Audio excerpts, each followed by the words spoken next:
वज़ीर-ए-आज़म शहबाज शरीफ ने नवाज शरीफ के चौथी बार वज़ीर-ए-आज़म बनने का दावा कर दिया।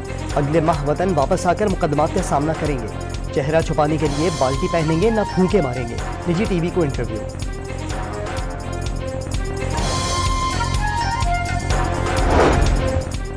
निगरान वज़ीर-ए-आज़म के तकर्रुर पर वज़ीर-ए-आज़म की अपोजिशन लीडर से पहली मुलाकात बेनतीजा।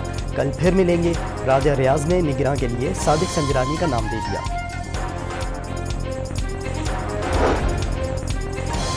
दावे से कहता हूं कि साइफर चेयरमैन पीटीआई से गुम नहीं हुआ, बल्कि उनके पास है।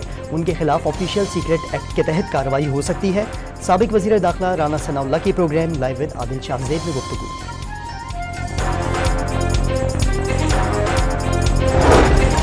चारसदा में डीएसपी शब-कदर के दफ्तर पर दस्ती बम से हमला, कोई जानी नुकसान नहीं हुआ। हमले के बाद पुलिस का सर्च ऑपरेशन, मजीद नफरी तलब कर ली गई।